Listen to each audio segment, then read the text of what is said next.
Hello, and welcome to the 404 Media Podcast, where we bring you unparalleled access to hidden worlds, both online and IRL. 404 Media is a journalist-founded company and needs your support to subscribe. Go to 404media.co. As well as bonus content every single week, subscribers also get access to additional episodes where we respond to their best comments. Gain access to that content at 404media.co. I'm your host, Joseph, and with me are 404 Media co-founders Sam Cole. Hey. Emmanuel Mayberg. Hello. And Jason Kebler. What's up? All right. Final warning. The second anniversary party for 404 Media is happening this Thursday. Well, presumably if you're listening to the podcast when it comes out. August 21st, Thursday, 6 to 9 p.m. Sam, are we getting close to sold out? There's a few more tickets left. What's the deal? We're so close to selling out. We're very close. We're like 24 tickets away. So please get your ticket now. Yeah, it's going to be fun. It's at Farm One in Brooklyn. We're going to have open bar, really good cocktails, really good local beers. We're going to record something short and sweet for the podcast and then also take your questions. So please come with questions, mail us your questions ahead of time. If you're not able to be there in person, but if you're there, you can bother us with your questions live and in person. Yeah. The details are in the show notes. It goes to a post on the website where you can buy the tickets. Again, this is free for paying 404 Media subscribers. There's a code in there. You then enter it and you get a ticket. You do have to get a ticket to be able to get in, just so we can keep track of how many people are coming and going and that sort of thing. Otherwise, it's $20. Or you could subscribe for $10 and then you get access to an open bar. It seems like a very easy sell to me. I think also, this is our last podcast before our 2-year anniversary. So if you're not a subscriber, we recorded a second anniversary podcast, which is, it's out now, right? It's on the feed. Yeah, sure is. So you can get that if you subscribe. So good time to subscribe, because we talked about how 404 Media is going and that sort of thing. Yeah. I thought it was fun. Yeah, absolutely. YubiKeys are the original passkeys. Small, sturdy, and easy to use physical security keys that prevent phishing attacks and account takeovers. YubiKeys are manufactured by Yubico, a company with headquarters and manufacturing centers in Sweden and the United States. Unlike basic multi-factor authentication or MFA methods such as SMS, which is text messages, one-time passcodes, or mobile authenticator apps, YubiKeys provide modern MFA and are a proven security solution that can't be hacked or bypassed by malicious actors, stopping AI-powered cyber attacks, online identity scams, fraud, and account takeovers.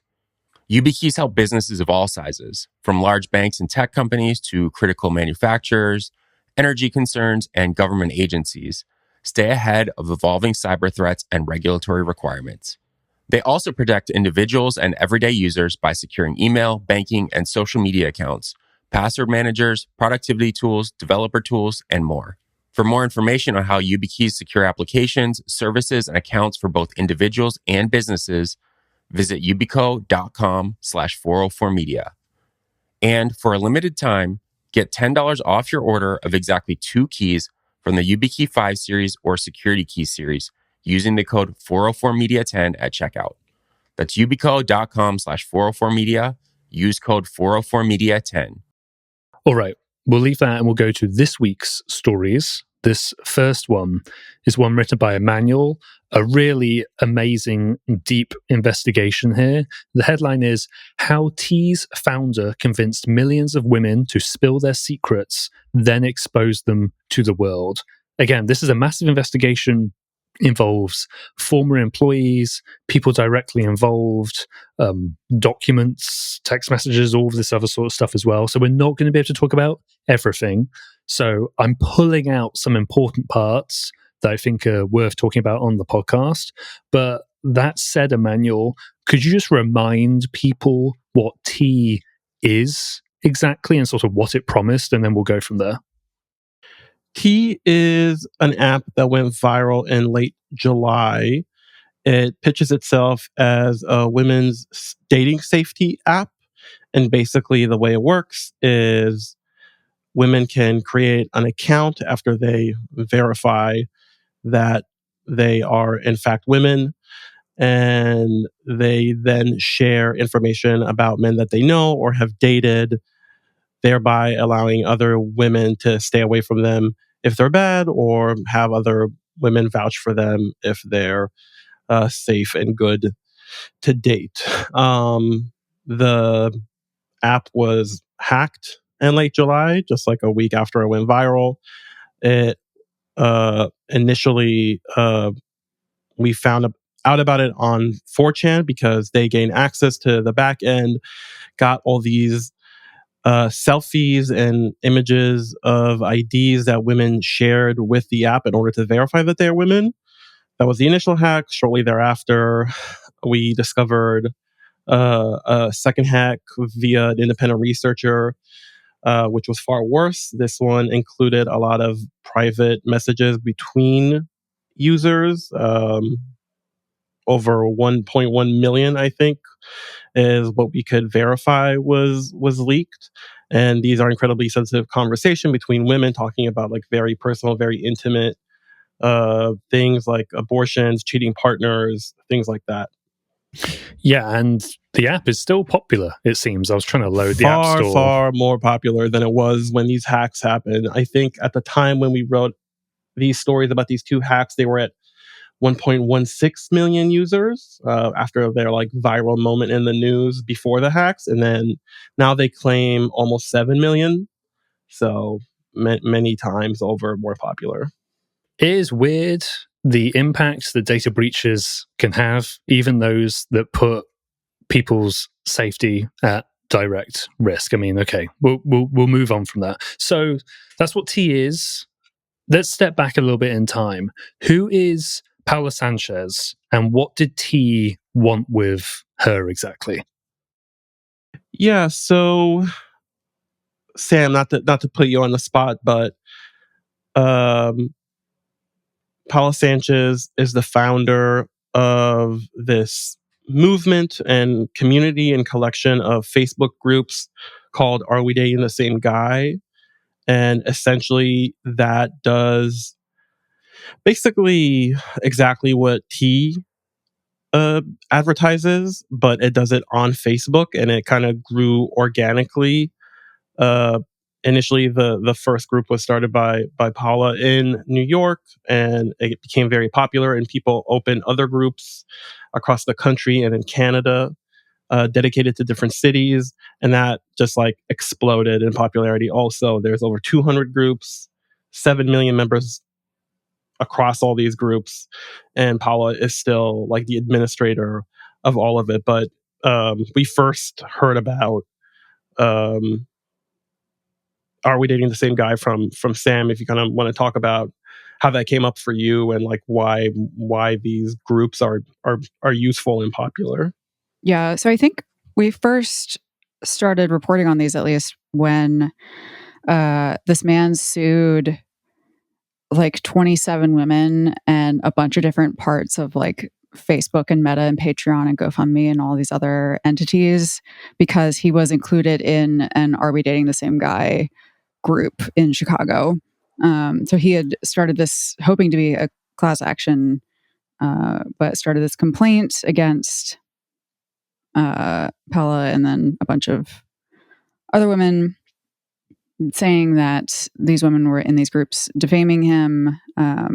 His issue with these groups was that these women were calling him clingy and psycho, specifically, accused them of being like outrageous and cruel and malicious because they were posting his picture, which was like publicly available on his Facebook, posting his picture in the groups and then asking like, what are the red flags with this guy? And those are the red flags that came up. People said, oh yeah, I dated him and he pressured me into sex, or, you know, like that's what happened in these groups is people brought up their own experiences that were like quote unquote red flags about a guy.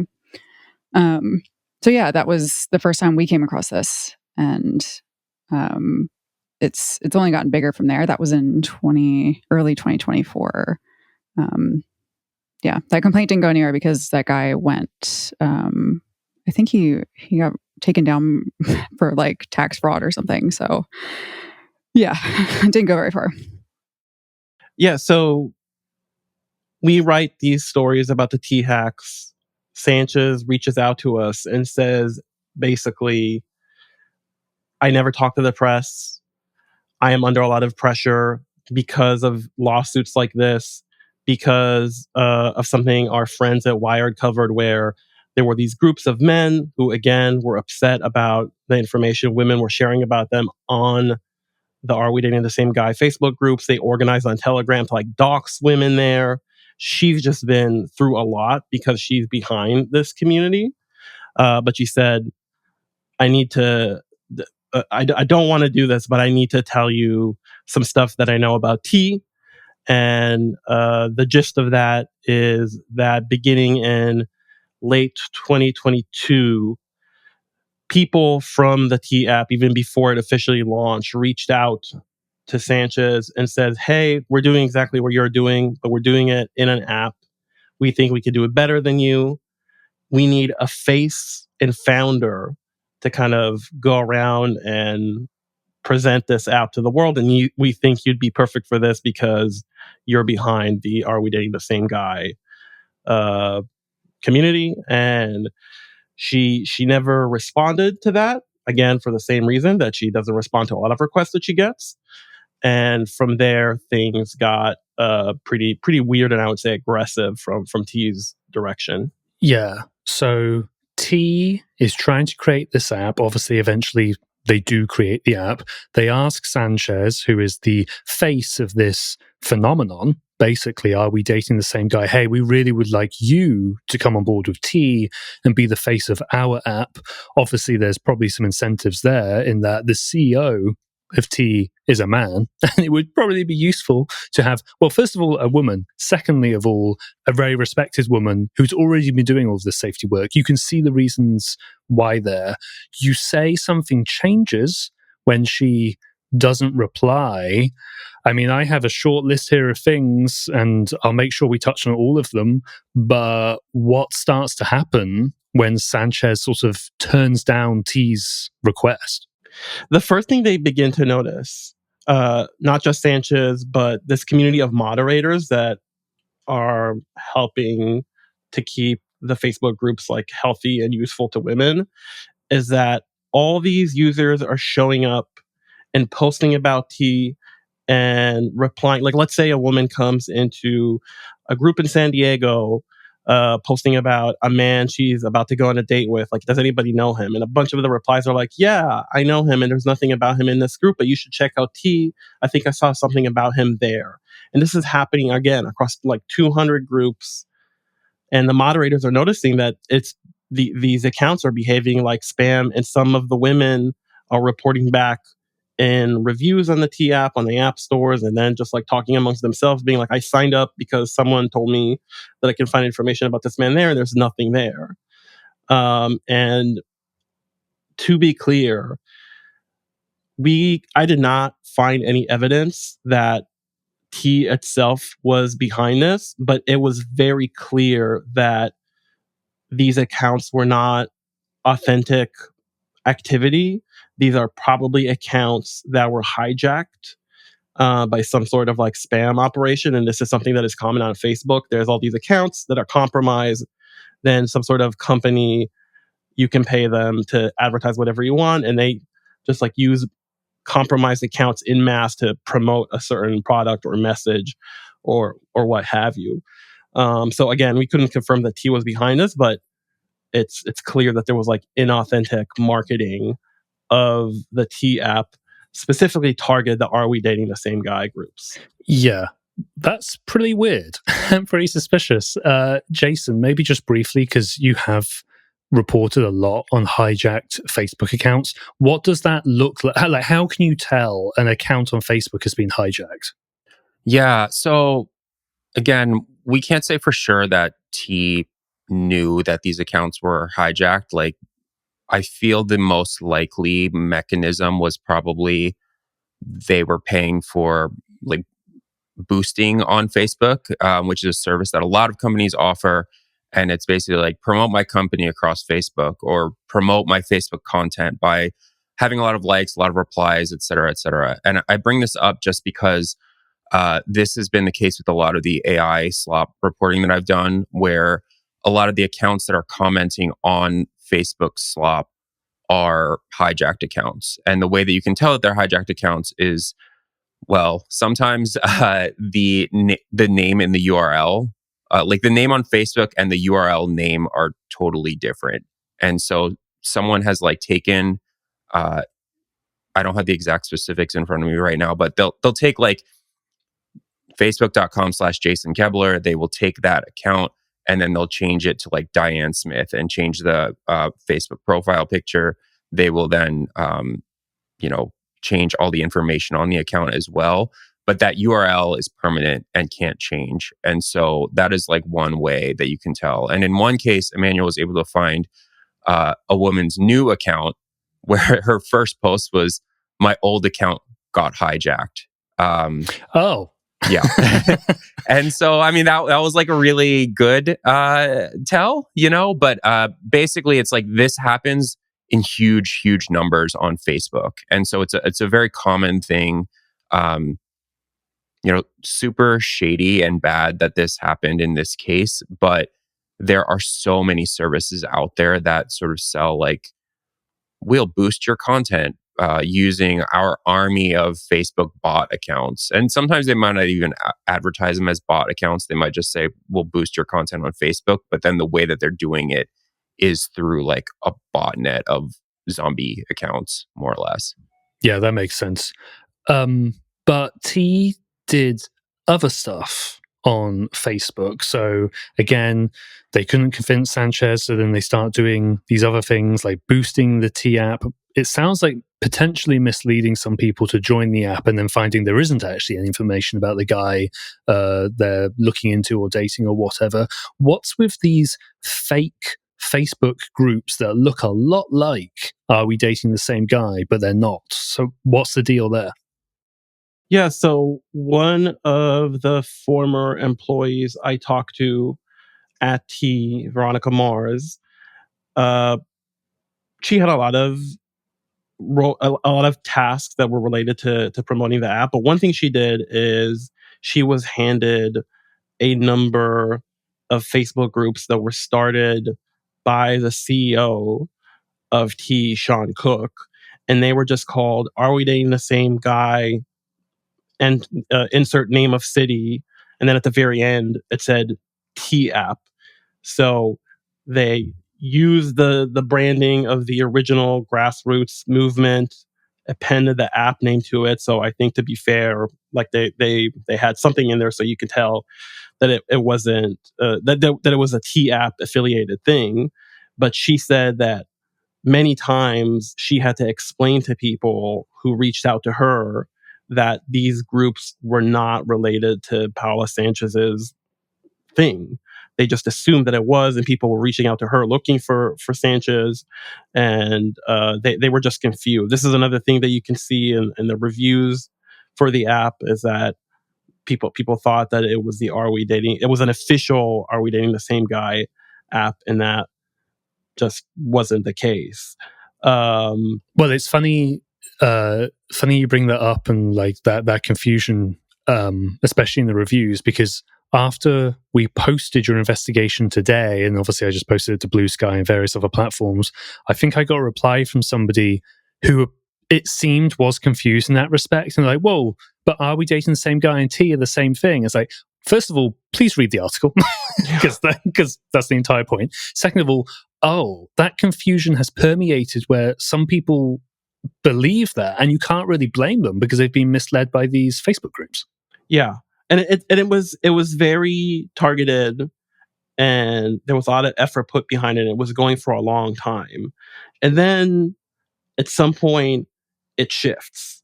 So it's they definitely had some users, they had some traction, but then T's marketing changes from essentially trying to confuse people that they are part of Are We Dating the Same Guy, to directly attacking Are We Dating the Same Guy. And the main way they did this is they went to this company. This is kind of like a side quest on this investigation, but I thought it was very interesting. And I knew these existed, but I've just never seen one like I've never followed the operation of one of these companies so closely, but there's this company called SG Social Branding, I believe, and they advertise themselves as having 35 Gen Z influencers. And the whole business plan is basically you come to the company, you pay them to promote your app, and then these 35 influencers kind of spread out and start posting to social media as if they are like real users of your product. And they're posting popular vertical video formats as like, oh, I'm holding the phone and I'm talking to the camera as if I'm just a normal user talking about how much the T app rules. And it's so much better than the Facebook groups and so much easier to use than Are We Dating the Same Guy? Or it's like two young influencers on a podcast talking about some dating ordeal they had and how T saved them from like a really bad situation, but there is no podcast. It's a fake podcast that they're pretending to be on because clips of podcasts are very popular on Reels and TikTok. Yeah. I know that, well, while we were editing this, and I highlighted that, and, it's about halfway through the story, something like that. And then you have some sort of line that says, except the podcast didn't exist. And I'm like, that's crazy. We need to stress that. And as you just rightly said, and I've seen them as well, oh, you get YouTube shorts or anything or adverts that just look like podcasts all the time. But as you say, it's different when you're investigating it in the context of a company like this trying to grow, it sounds like at all costs or whatever they're able to get away with, essentially. And it's very, very interesting to see that, oh, yes, there's a company behind it, and they were apparently hired to do that. Yeah. And I mean, two things about that is the way that I've seen these type of like fake podcast clips go around. It's usually some sort of like influencer or someone that's selling you like a class or something like that. It's like individuals realizing that it's a popular format on social media and making one themselves. I've never seen a company like turn it into a business like that. So it's like there's that, like, though there are others, right, Jason? I'm sure you've seen other companies. I've seen them, and I mean, honestly, like this company, super interesting that it exists and that they do this regularly and that they brag about it on their website, where they're like, case study, we did this for T.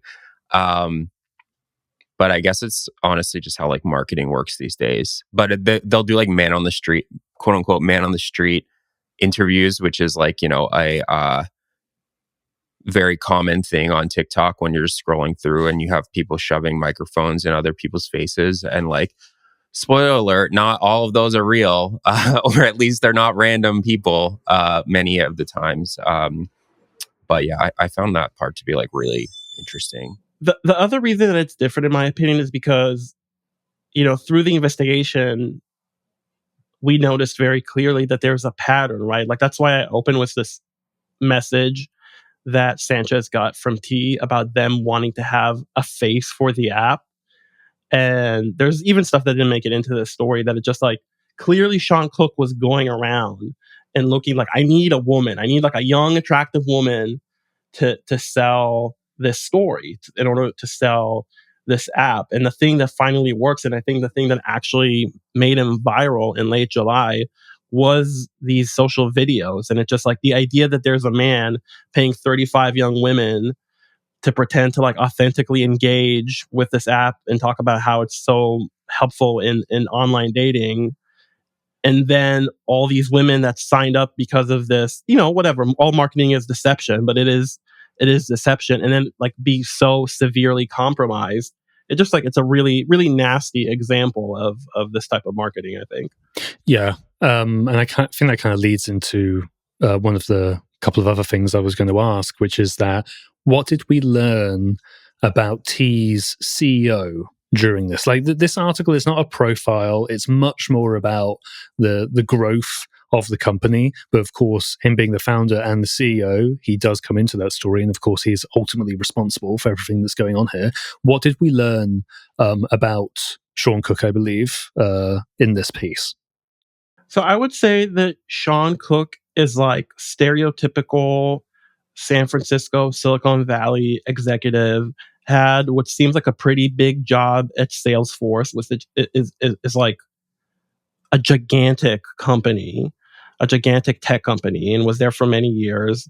And then he leaves, and then he starts this thing, and he's doing like the startup hustle thing, and is trying to grow it very badly, and is bootstrapping it, and seemingly has a lot riding on it, and just, like classic move fast and break things situation, and it's all extremely sloppy. He eventually, uh, we found that on a podcast.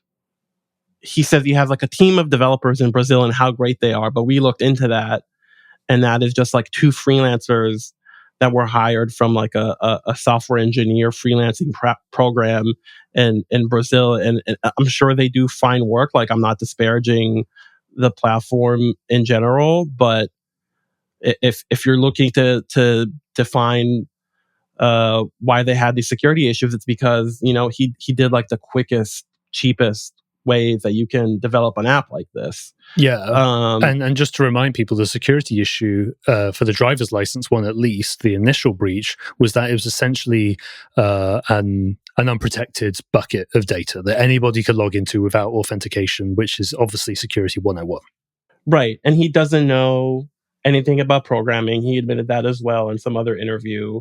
And by talking to other people who worked at T, he doesn't know anything about like how to moderate a community, which again is focused like on an extremely sensitive, volatile topics. He has no idea how the legal aspect of it works, and what he's liable for and what the users are liable for.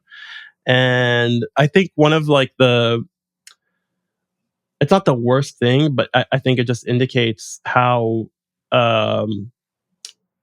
desperate he was to make this happen. Is in interviews and on the website and on his LinkedIn, he has like an origin story for the company, which is about how his mom was dating and he was trying to help his mom because she got catfished essentially.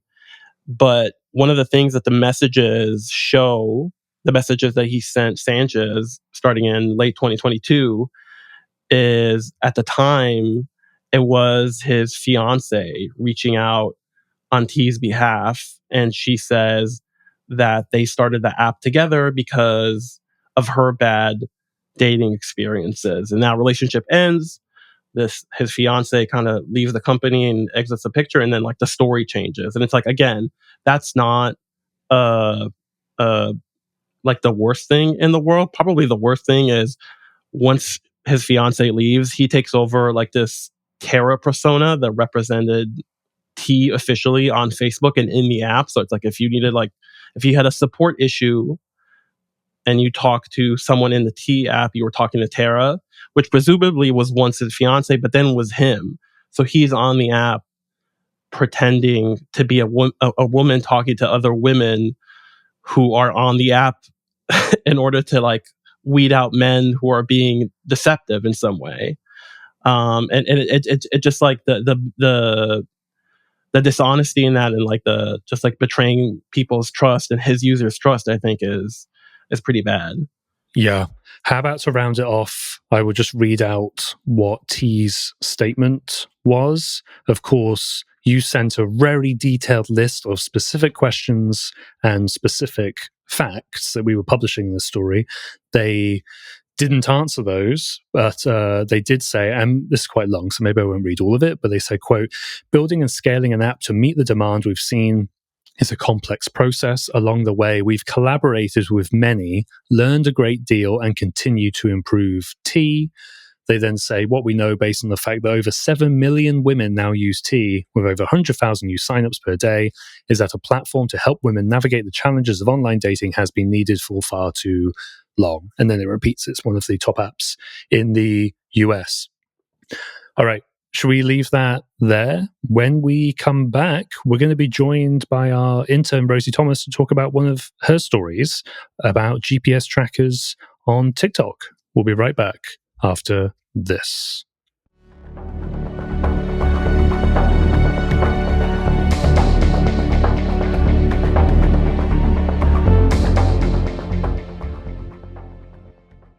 If you've ever tried to hire, you know that finding the best candidate can be like trying to find a needle in a haystack. You get lots of submissions, but most of them aren't tailor-made for your role, or people might just be applying at random. But not with ZipRecruiter. ZipRecruiter finds amazing candidates for you, fast. And right now, you can try it for free at ziprecruiter.com/404media. ZipRecruiter's smart technology identifies top talent for your role starting immediately after you post your job. ZipRecruiter's powerful matching technology gets to work right away, showing you qualified people that will fit your company and your role. ZipRecruiter also lets you be proactive, allowing you to send pre-written invite to apply messages to reach top candidates before they know your role is open. It means you get connected with a great candidate faster than ever. Ditch the other hiring sites and let ZipRecruiter find what you're looking for, the needle in the haystack. 4 out of 5 employers who post on ZipRecruiter get a quality candidate within the first day. Try it for free at this exclusive web address, ziprecruiter.com/404media. Again, that's ziprecruiter.com/404media. ZipRecruiter, the smartest way to hire. This is an ad by BetterHelp. These days, people will seemingly try anything to improve their mental health. But using the internet these days is like throwing a dart at a dartboard. Is a cold plunge, gratitude journal, or screen detox going to work for you because it worked for someone on Reddit? One thing that's long tested and long trusted is talking to therapists to help you get personalized recommendations and help you break through the noise. Working with a therapist on BetterHelp means that as they get to know you, you'll get stress reduction techniques, coping skills, and proven strategies that are tailored to help you become the best version of yourself. BetterHelp is easy to use and even easier to fit into your life. With more than 30,000 therapists who have helped more than 5 million people globally, you'll be in good company. Join a session with the click of a button, reschedule whenever you need, and switch therapists at any time. As the largest online therapy provider in the world, BetterHelp can provide access to mental health professionals with a diverse variety of expertise. Talk it out with BetterHelp. Our listeners get 10% off their first month at betterhelp.com/404media. That's BetterHelp, HELP.com/404media. One of the scariest parts of building any business is figuring out who's going to be on your team and what tools you're going to use. We know from experience, and in our experience, one tool you want to have on your team is Shopify, which makes starting and running your business seamless. Shopify is the commerce platform behind millions of businesses around the world and 10% of all e-commerce in the US. From household names like Mattel and Gymshark to brands that want to be household names like 404 Media. Setting up a shop is simple with beautiful, ready-to-go templates to match your brand style. Their easy-to-use backend helps you manage your store's inventory, add new products, or do a total redesign at the snap of a finger. Shopify also makes it easy to find new customers, so you'll feel like you have a marketing team behind you. Easily create email and social media campaigns to find new customers wherever they're scrolling or strolling. Turn those dreams into and give them the best shot at success with Shopify. Sign up for your $1 per month trial and start selling today at shopify.com/media. Go to shopify.com/media. Shopify.com/media.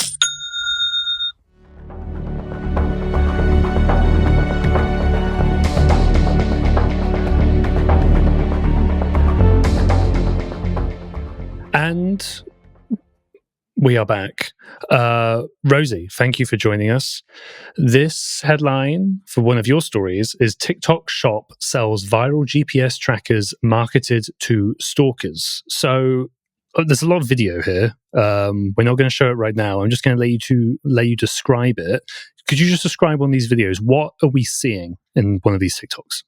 Yeah, so the videos are extremely creepy, in my opinion, anyway.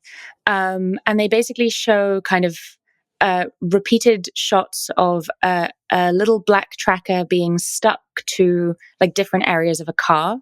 So kind of under the mirror or like between the seats or like magnetically to the underneath of the engine. And then there's a lot of these videos and they all have different voiceovers, but the voiceovers are basically kind of like encouraging people to track their partners if they think their partners are cheating.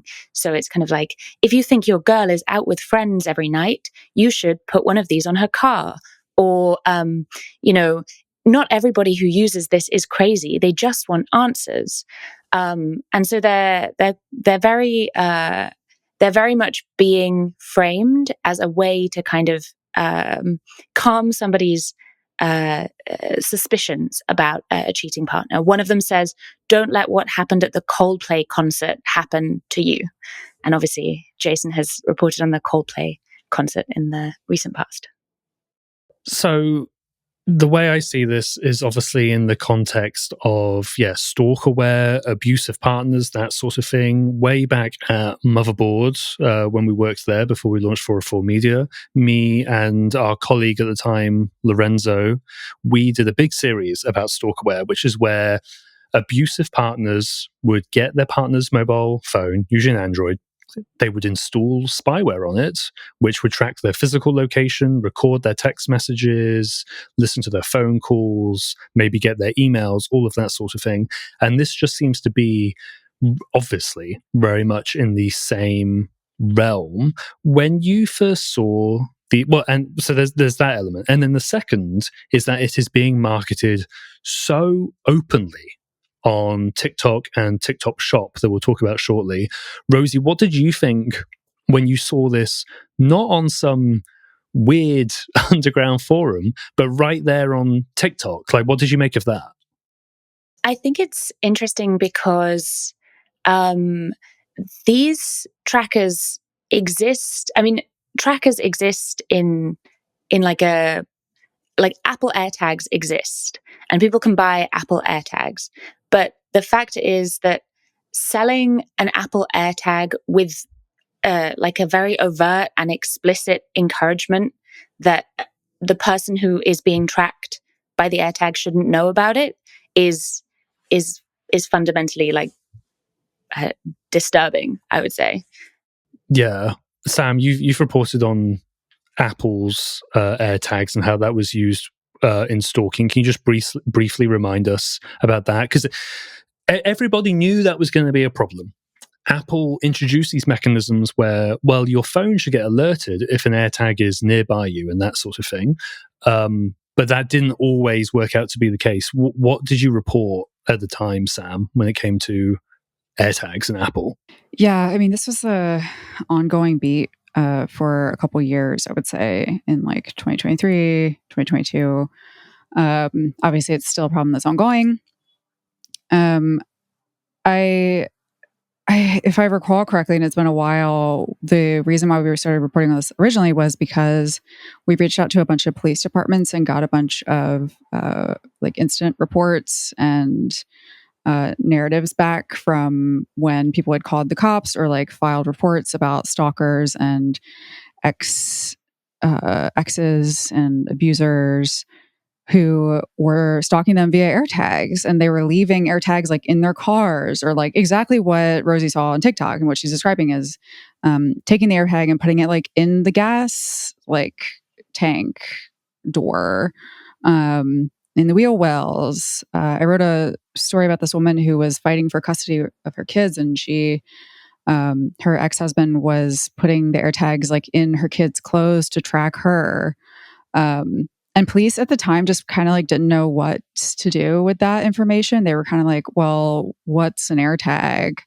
And even judges in some of these cases were like, what are you talking about? That's ridiculous. And now I think it's become so mainstream that it's something that like a TikTok ad is using because they know it gets engagement. I'm sure it gets hate engagement. I'm sure it gets actual authentic engagement where people are like, oh, that's a useful thing that I want. But yeah, it's like a real problem that a lot of people have and a lot of people deal with is these tags, and it's not just Apple's tags, but they are the most popular, being put on their stuff to follow them around by like very pinpointed location to see where they are and when they went somewhere. Yeah. Yeah, I had a researcher who reached out, and I'm saying this now to hold myself accountable. I will reply again to you shortly, but they have something very interesting in this area as well, where basically people can be tracked and they're not receiving alerts. And I'll get back to that as soon as I can. But there's this other component here, Rosie, which is that it's not just people making TikToks and going, "Ha, look at this! I'm being really weird" or whatever. There's a TikTok shop. Can you just explain to those who don't know what exactly the TikTok shop is? Like, is the individual user advertising the item for sale? Like, what's the deal with TikTok shop? I think there are a couple of different things that can be happening with TikTok shop. So an individual user can be making videos that are for products that they're selling, or they can kind of be contracted to make videos for like another user or another organization. And it's basically creating adverts for different products. And so by allowing these videos on the platform, TikTok is saying it is okay to advertise in a way that encourages coercive control. Yeah, that makes sense. So, what's the legality here? I would say that when law enforcement gets a GPS tracker to put on somebody's car, they have to get a warrant, which presumably means that just throwing a GPS tracker on into the back of someone's car is probably illegal. But what's the legality as far as you understand it here? So as far as I understand it, there are certain states that don't include tracking as a form of stalking, but stalking is obviously a crime in every state. There are 11 US states that have kind of an explicit law that says you cannot track somebody using a GPS-enabled tracker, and then 15 further states which say it's not legal to track a car without the consent of the owner. So the law varies between states, but obviously coercive control and harassment and domestic violence are illegal. Like those are crimes. Yeah, and it again reminds me of the stalkerware stuff, because sometimes we would cover that, and from a technical point of view, it is very, very boring. Like, there's no fancy exploits. It's not being delivered over the air. It's not delivered via text message. You have to go grab the Android device, plug it in, install the Android APK, or with an iPhone, you have to jailbreak it. And that's very, very difficult if you're using a modern iPhone, if not impossible for an ordinary person. And then you get to spy on the person. And because of that, a lot of people in information security at the time didn't think it was like very interesting. They're like, well, you just have to grab the phone. Like, why do we care about this? You're missing the security context of that. This is happening inside a domestic violence situation where an abusive partner can just demand their spouse to turn over the phone, or they may face physical violence, or they may trick them, or they may coerce them, or anything like that. So I find it pretty shocking that TikTok is openly facilitating the sale of these sorts of things. And I can't remember off the top of my head, but we've done very similar stories where GPS trackers are being sold, or PI services are being sold on Fiverr, for example. What did TikTok tell you, and what action did they take, if any? So one thing that I would say is that we did find reviews of these trackers that said that they basically were alerting the users, and that they weren't like being undetectable in the way that they were being sold. And one of the reviews was like, this defeats the purpose of the reason that I bought it. So I do think that there are people who are buying this kind of credibly and deliberately, with the intent to do what is shown in the videos. And TikTok, when we spoke to them, basically said, this isn't allowed. We don't allow content encouraging people to use devices for secret surveillance, and have removed this content and banned the account that posted it. We further prohibit the sale of concealed video or audio recording devices on our platform. And so they banned the account that I had shown them, a specific account where I'd said these videos are very creepy. But then the next day I was able to find a bunch more of the same videos or very similar videos with very similar voiceovers. Yeah, I guess just to clarify that, how many accounts are we talking about? And of course, you won't have found every single account on TikTok doing this. That would require, like some sort of systematic research effort. But like, how many are we talking about? Like 3, 4, 5, half a dozen, or? So I found the next day probably 30 of the same videos, and they're from a bunch of different accounts. And the devices themselves are still for sale. Yeah, that makes sense. All right, we will leave that there. If you're listening to the free version of the podcast, I'll now play us out. But if you are a paying 404 Media subscriber, we're going to talk about how Elon Musk's Grok chatbot exposed its prompts, and we'll talk about what those prompts are, and maybe I'll save what they exactly said for that actual section. I don't even really want to preview it here, although you could go read the really offensive headline that we decided upon. You can subscribe and gain access to that content at 404media.co. As a reminder, 404 Media is journalist-founded and supported by subscribers. If you do wish to subscribe to 404 Media and directly support our work, please go to 404media.co. You'll get unlimited access to our articles and an ad-free version of this podcast. You'll also get to listen to the subscribers-only section, where we talk about a bonus story each week. This podcast is made in partnership with Kaleidoscope.